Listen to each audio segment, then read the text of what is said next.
One of the excuses frequently used by Nazi-era killers was that they had been ordered to kill, and if they did not kill, then they would be killed themselves.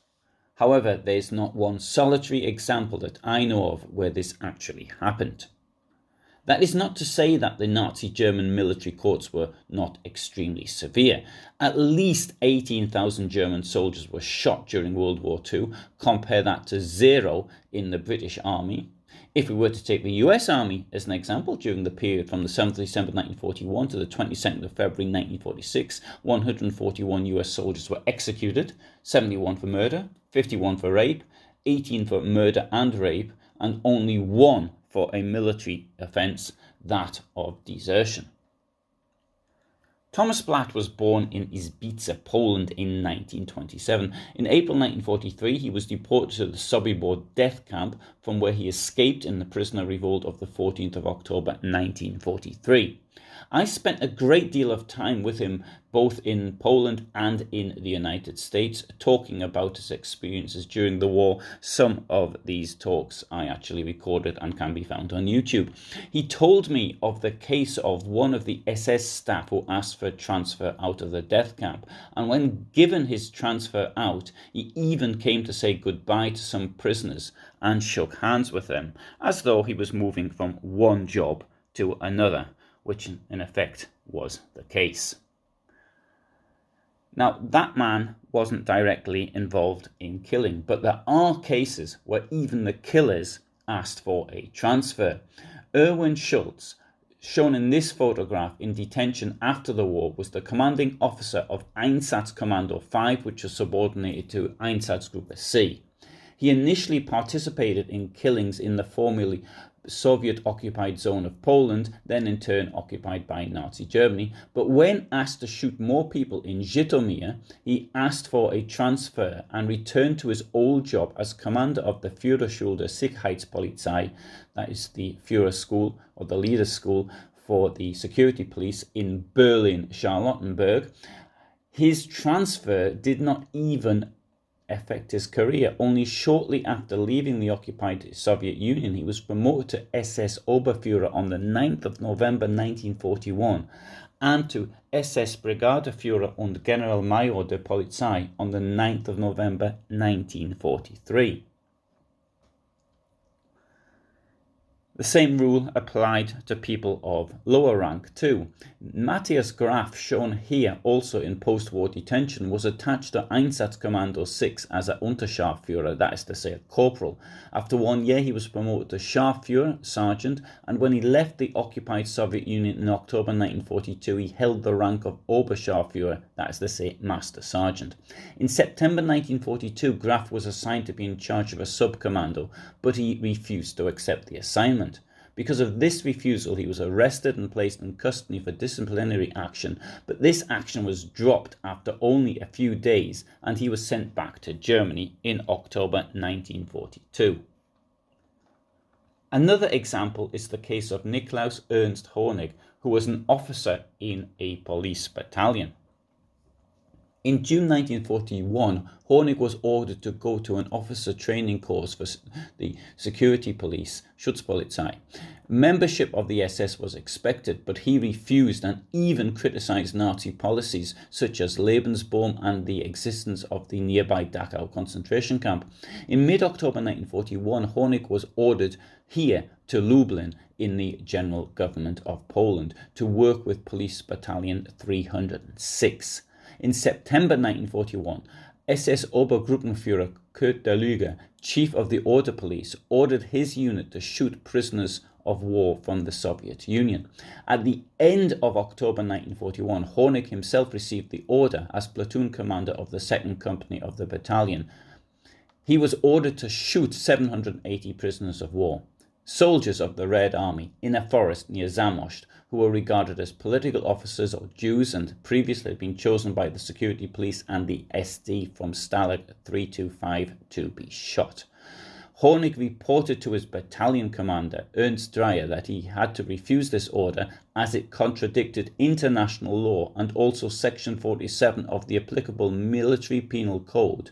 The execution of a criminal order is expressly forbidden. He also requested that a disciplinary investigation be taken against himself in order to be able to refrain from such liquidation actions. Honig referred to this provision of the Military Penal Code. If a criminal law is violated by the execution of an order in official matters, the superior issuing the order is solely responsible for this. However, the subordinate who obeys is subject to the participant's punishment if he was aware that the superior's order concerned an act which aimed at a general or military crime or misdemeanor. His superior's reaction to the refusal to obey orders initially consisted of playing it down. Honig will certainly acquire the necessary toughness for deployment in the East and will learn to carry out such orders in the near future, was the general attitude. As far as the specific impending action was concerned, he could discuss carrying out the execution order with SS Untersturmführer Meyert, the leader of a police cavalry platoon in the battalion, on the spot. Honig met Meyert in Zamość and told him that he would not carry out an illegal order. In addition, Honig assembled his own platoon, explained to the police officers under him why he refused to take part in such shootings, and citing Section 47 of the Military Criminal Code, pointed out that every subordinate had the right to refuse an order that was criminal. He frequently complained and tried to have his men hinder murders and expulsions, complaining of communist-style methodology. Since Honig also held the position of a court officer in the police battalion and as such attempted to punish looting by battalion members, he was arrested in January 1942 because of his anti-SS and anti-police attitudes. Honig was suspended from duty, and after 3 months, when the report from his superiors arrived from Lublin, he was accused of having undermined the armed forces by informing the police officers under him about his refusal to shoot Soviet prisoners of war, and expressly pointing out that according to Section 47 of the Military Criminal Code, they also had the option of refusal. He also made anti-SS statements by equating police methods with Soviet GPU methods. Because of these allegations, he was first imprisoned in Frankfurt in a police prison in May 1942 and then was handed over to the Dusseldorf police prison. The official indictment was not handed to him until the autumn of 1942. In it, according to Section 5, Paragraph 1.2 of the War Special Criminal Law Ordinance, in connection with Section 102 of the Military Criminal Code, he was charged with, and I quote, in November 1941 he undertook to undermine discipline in the German Wehrmacht and aroused dissatisfaction in relation to service amongst his comrades, as well as an anti-SS and anti-police attitude expressed through speech and behaviour. Honig was transferred to the police prison in Kassel in September 1942. The hearing took place in May 1943 before the SS police court in Kassel. The prosecution asked for 5 years in prison, and Honig was sentenced to 2.5 years in prison. However, since the verdict required confirmation by the Reichsführer SS Heinrich Himmler, Honig was transferred back to Frankfurt. After an interview with the chief of the main office of the SS court in Munich, SS Gruppenführer Franz Breithaupt, Honig obtained approval for a retrial. In the meantime, he was denounced for listening to foreign radio stations, and for this offence he was sent first to the police prison in Mainz, and from here in July 1944 to Buchenwald concentration camp. In a hearing before the SS court at Buchenwald concentration camp, at which SS Obersturmbannführer Werner Paulmann appeared as the prosecutor, he was sentenced to 5 years and 7 months in prison for undermining the military force and military disobedience, and ordered to remain in the concentration camp. US troops liberated him from the concentration camp on the 11th of April 1945. It needs to be pointed out that the reason he was sent to Buchenwald was not his refusal to murder people, nor for pointing out to those under his command that they would be punished for carrying out an illegal order, but rather for listening to foreign radio broadcasts. In the 1960s and 1970s, Honig made himself available as a witness to various trials against former members of the Order Police and SS who were accused of war crimes in the occupied East. Honig stated that it was not true that a police member ran the risk of being sentenced to death and also executed within the framework of this special SS and police jurisdiction for refusing a criminal order, as was repeatedly claimed by perpetrators in their trials. It needs to be pointed out that most killers may not have been aware of the law and that they had the right to refuse.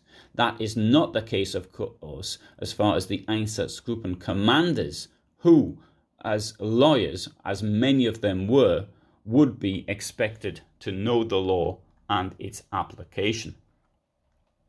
There are around 100 examples of Germans and Austrians refusing to carry out criminal orders and not being punished for it. The cases I've given here just serve as examples. There are, of course, examples of Germans and Austrians being executed for refusing to join the army, but that needs to be seen as something quite different.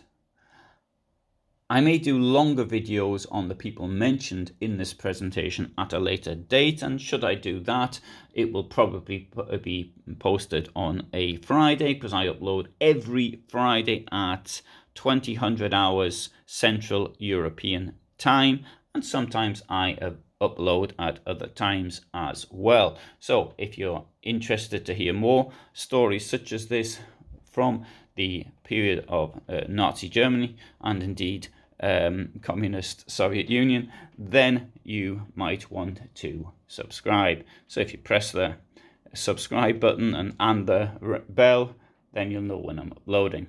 Thanks very much for listening, and all the best from me.